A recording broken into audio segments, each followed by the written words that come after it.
welcome to the very first episode of The Whiteout. We're going to be bringing you ski news, gear reviews, snow reports and everything you love about being in the mountains. I'm Emily Sarsfield, I'm a GB Ski Cross Olympian, and I'm here with resident InTheSnow gear expert Rob Stewart. Hi Emily, yeah, I've had a great winter. I'm a little bit disappointed that it's over, but I was looking around online yesterday and I found a video that absolutely summed up how I feel about this winter. I just could not get off the snow. Pretty cute video. Here's one of Candide Tovex on his last run. I mean myself on my last run of the winter. Pretty epic skier, but I just thought because he wears his face mask up to here, I might be able to get away with that one. In all seriousness, let's do a little bit of a wrap up and have a little look forward to next winter. There's loads been going on. Yeah. What's been happening in the world? Well, I've been following some of the developments this season in terms of new snow centres and artificial slopes around the world. Over in Serbia, in their biggest resort, Koponik, they've just built an 800-metre Neviplast slope. It's like an artificial slope. It means that they can open the resort 365 days a year. And then in Dubai, they're building the longest indoor ski slope ever in the world, 1.2 kilometres in length. 1.2 Ks, that is kind of like the length, if not longer, than some of the slopes we've got out there in the Alps. Well, it's double the length of any indoor slope currently. So if we don't want to travel as far as Dubai, what have we got going on in the UK snow scene? There's loads going on here as well, Emily, in the UK. So in Swindon, there's been plans for an indoor ski slope for years, but those plans have finally been approved. And the artist's impressions are now available to see as well. So it looks like it's actually going ahead. In South Wales, in the valleys, we've got a new development in the pipeline, a new indoor ski slope as well. So huge amounts going on for the southwest of the country especially. And we also mustn't forget it's a 10-year anniversary of Hemel Hempstead Snow Centre. So we're wishing them a big happy birthday as well. In the US, there's new ski areas. In Europe, they've got new gondolas and new lift links. But I think our favourite one is the Bee. It's a new zip line in Val Thorens. They've already got a zip line there, but this one, that obviously wasn't enough. This one's 1,800 metres long above the resort, and it's rumoured to have cost 1.2 million euros. Now, Rob, I've actually seen this zip line and it's absolutely epic. Personally, one of my favourite stories this winter is a study which was done by Crystal Ski Holidays, and apparently calories don't exist in the mountains, which is music to our ears. Apparently, 5 hours of skiing, a full day skiing, would burn about 2,940 calories. Wow. Now, your daily intake recommended intake is 2,000 calories, so that's 940 calories spare. So don't you worry about the tartiflette and the fondues. You might as well get involved. You've got credit. Yeah, you have. You've got credit. So, Emily, in ski racing news this year, we've got a lot of developments going on. You know, we've seen the retirement of Lindsey Vonn and Axel Lund-Svindal, great legends that they are, with no fewer than 118 World Cup victories between them. But, you know, obviously, Michaela Schifrin on the women's side and Marcel Hirscher on the men's side continue to dominate. But there are a few ski racers hot on their tails at the moment. So that's going to really make the ski racing interesting to watch next season. Yeah, definitely. Finally, for those investors amongst us, if you're in the market to get your own ski area, I know I wouldn't mind owning my own ski resort. Soldier Mountain, the area formerly owned by none other than Bruce Willis, has just been put up for sale for $800,000. That's less than $1 million. So if you fancy getting me an early Christmas present, I'm checking my bank account now. You know what you can get me. So one of the biggest news stories this winter has got to be the epic snow conditions, which these guys out in Idaho found out all too well. We're going to hand you over to Megan now, who's going to take us through the snow conditions across the globe this winter. Thank you, Emily. As I'm sure you'll know, having been out in the mountains just very recently, the spring skiing conditions this year have been absolutely fantastic. And it's rounded off what's been a really great year of snowfall, no matter where you've been in the world, really. January saw a spectacular dump of snow in Austria, with 7 feet falling in 7 days in some areas, which is just practically unheard of. Now, of course, this did mean that resorts were kept busy, ensuring that their slopes were safe and accessible, but it also set many areas up incredibly well for the rest of the season. Indeed, Austria saw conditions this year that many skiers and snowboarders have described as comparable only to the powder fields of Japan, really. Conditions in Europe seemed to quieten down in February as the action headed across the Atlantic to the west coast of America, where February was the snowiest ever month in history for some Californian resorts. Mammoth Mountain and Squaw Valley have even announced that they'll be staying open until the 4th of July this year, so it seems like they're going to be celebrating that in the snow. As March began an unexpected and unprecedented end of summer snowfall in New Zealand, of all places, did lead Mount Hutt Resort resort to open for the weekend, which was over 3 months ahead of its official 2019 start date. And then as the season wound down towards the end of March, so did the snow until April hit, and Europe just got another dumping, with several resorts reporting over a metre of snow in 48 hours. This, of course, led to some fantastic spring skiing conditions across the Alps and the Dolomites, so Easter holidaymakers were really able to make the most of the snow and the sun and just have an absolutely fantastic time out there. If you're already having ski cravings, never fear, because you can still ski on snow even now, and glacier ski areas such as Teen, Des Alpes, Saas-Fee and Hintertux are on track to provide summer skiing, so there will be some snow out there for all you really, really keen skiers and snowboarders. So to round up, it's been a fantastic season for Europe and North America, but there is somewhere we haven't touched upon, and Rob, I believe that you've been spending some time there this season.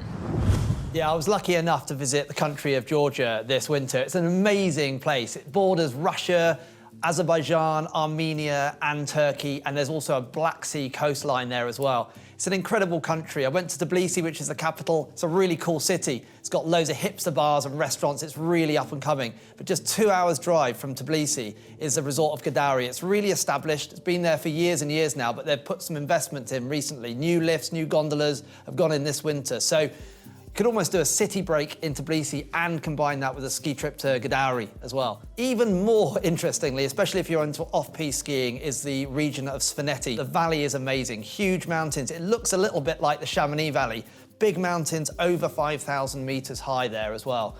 There's a resort called Tetnoldi, which is very new, couple of years old, 4 chairlifts in there, and there's a little resort in the town as well. Tetnoldi is about half an hour drive, but lots of off-piste opportunities, and there's a new heli ski operation. I also got to visit a brand new ski resort that's still being developed. They're still building the road, but it is really amazing. Loads of tree skiing, and it's on the southern end of the country on the Turkish border.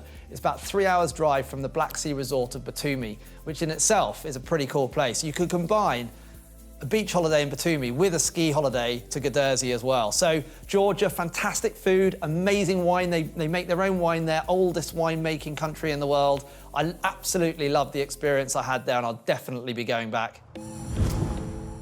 So goggles, ski goggles, talk to me about them. What am I going to choose? One of the most important things is comfort, so I would always recommend go down and try your goggles before you buy them. Try them with your helmet especially. Yes, this is super important, guys. You do not want the gap between the helmet and where the goggles start. Making sure they fit is good. It is, it's really important. The other thing is lens tint. So there's different lens tints for different conditions. Even the mid-range goggles these days, they tend to come with 2 lenses that you can easily interchange. So for example, you'll get, for a sunny day, you'd put on that darker lens tint. And for a cloudy day or a snowy day, you might want to have a yellow lens or a clearer lens. It just gives you that clearer vision. So in technology, what's going on with next year?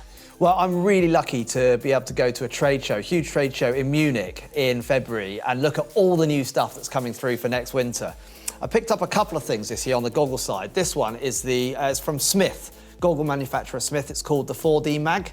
The cool thing about this is that it has an interesting lens that gives more vision below you. So there's lots of spherical lenses that give peripheral vision, but this one, the 4D Mag from Smith, it allows skiers and snowboarders to see more easily below them, which I guess is really important. One of the other things I found this year at the trade show were these goggles from Oakley, and I know that you have tried them out, Emily, so why don't you... I certainly have, yeah. These are the Oakley Prism React, and these are a little bit of a game changer for me, because you've talked earlier about changing of the lenses, and these are actually 3 lenses in one, so there's no need to mess about changing your lenses. If you press on one side, it makes the lens lighter, so it's really good for a cloudy day, and then you press on the other side, it makes it darker into your average day skiing, and again, if it's a bright sunny day, you can get an even darker lens tint on them. So that's pretty epic. And the good thing about it was I charged it once, it lasted for the whole 7 days I was away, and it only took maximum 7 seconds for that actual change in that lens. I did try them out at the trade show, and they really do work. It's not a gimmick, it's pretty amazing. So guys, in summary, when you're going to choose your goggles, you're looking for something which is comfortable, a lens tint which is going to suit you, and the lens shape which is perfect for your peripheral vision. If you can blow the budget a little bit, there are these goggles which are going to be on the market for next season, which are game changers. So, Emily, I know you've had a fantastic season this year racing yourself, but what's been happening overall on the GB snow sports scene? Yeah, so we absolutely love to see our British athletes killing it on the mountains. First of all, let's start with the legend James Woods. He was out at Park City in Utah and took the World Slopestyle Championship. So he is our very own British world champion. His teammate also, Izzy Atkin, she took another bronze medal in the big air this time to match her bronze from Pyeongchang last year in the slopestyle. Well, there's been loads going on in the alpine ski scene as well for Great Britain. Dave Riding, of course, once again in the top 10 world rankings in slalom skiing. And I just remember sitting down on New Year's Day and watching that dual slalom event in Oslo. And when Dave came second, it was absolutely fantastic. And I just think it's a matter of time before he wins one of the World Cup slalom races. Now, talking about winning, we've seen Charlie Guest this year take the top spot in the Europa Cup finals, but she's actually been back and forth to the UK because she's been battling with rehabilitation and a bad back. So for her to take that result was unreal.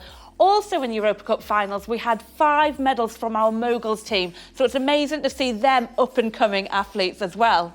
What else has been going on? Well, Andrew Musgrove on the cross-country side, you know, an amazing athlete. He's been training for years now, but he's really getting some amazing results on the cross-country circuit. And he's beating the Scandinavians at their own game. You know, they're scratching their heads wondering what's going on because there's a British guy that's coming along and beating us at cross-country ski racing. So that's fantastic. Yeah, he's an unbelievable athlete, that guy. And then also on the telemark ski racing side, you know, telemark skiing doesn't always get the recognition it deserves, in my opinion.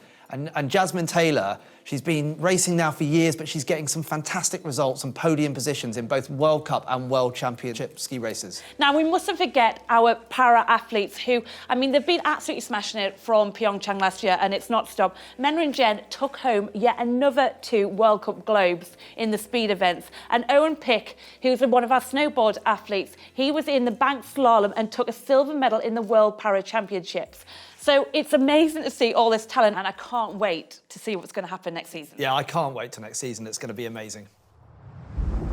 So, Rob, you got the opportunity to meet an absolute ski legend this season, didn't you? Yeah, I did. An absolute legend, Glenn Plake. And if you don't know who Glenn Plake is, check out The Blizzard of Ours. It was a film made in the 1990s, and it put extreme skiing on the map. You know, for me, he's a real hero. And I was at the SIGB on-snow test in Pila in Italy, and I saw him. He works for Land Skis now, and I saw him there.